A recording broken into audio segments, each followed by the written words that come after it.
Doesn't take much to level up the brass tubes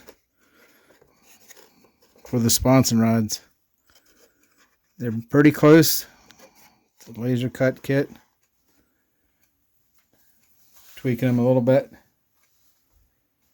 Here's a setup to level the sponson rods. So roughly centering the rods in the tub. It's 8 inches sticking out of each side.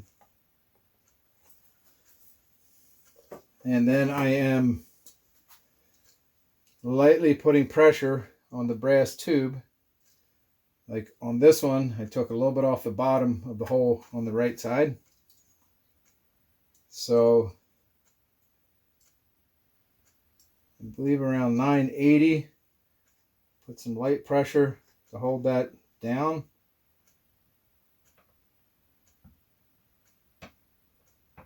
I can actually hear my veneers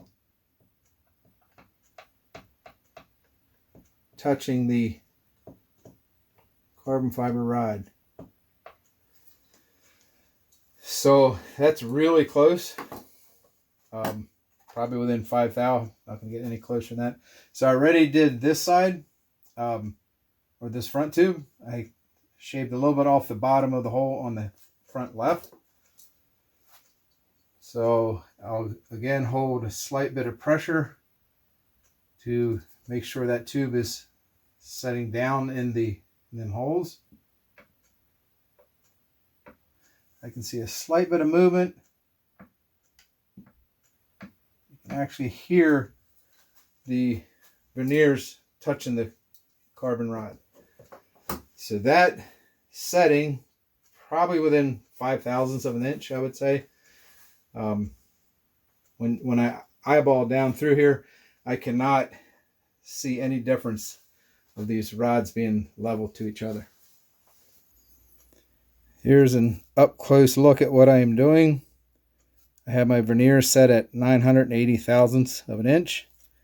I have locked this lock so this won't inadvertently move. I found this number by touching on this side and touching on the other side. Keep changing that number till it touches both sides the same. Here is the sound of the veneers touching the building board, a dollar sound. This is me slightly pushing down on the brass tube, holding it against the side of the hole. So I'm holding the veneers nice and vertical. And you hear the sound of the veneers touching a carbon fiber rod. Slightly flexing it, my guess would be less than 5 thousandths of an inch. Here's the veneers set at 985 to kind of confirm what I'm thinking as far as this being within 5 thousandths of an inch. When I do that 5 thou higher, it's not touching. Drop it down to 975. Tighten the lock down, and you'll see it definitely flexing the carbon fiber rod. Here's looking at the rods by eye from the back of the rigger.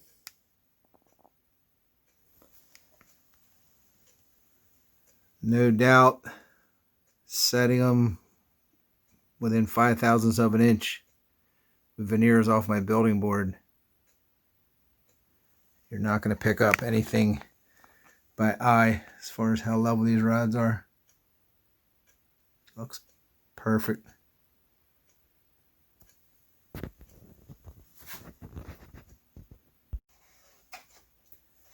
I just love a great design or idea.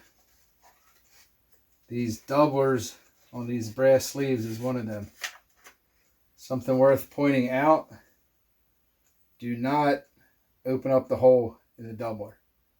take what you need off the holes in the sides of the tub to locate your brass tubes to get them level.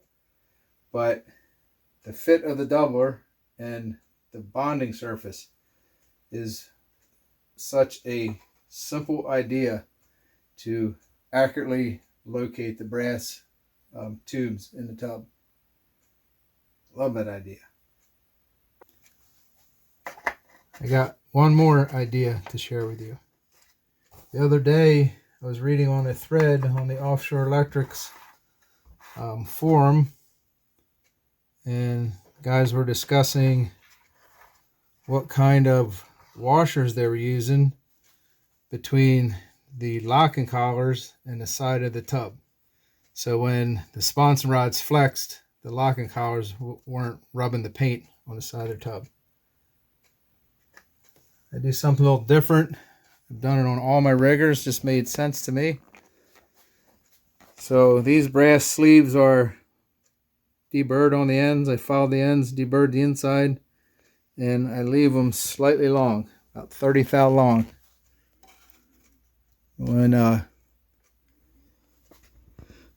you lock your collars down, center up your sponsons, you end up with a slight gap like that between the collar and the side of the tub. There's no way this sponson rod is going to flex enough to where that collar is going to rub the paint on the side of the tub. So no washers. It's an idea that it came to me when I built my first rigger. Just thought I'd share that with you. Off camera, I'm going to get these brass tubes epoxy in place. I had to get that done before I could start sealing the inside of the tub. So that'll be next. We'll epoxy these in and sealer bottom side of the battery tray and underneath of it, and get all that done so we can start working on putting the top on the tub.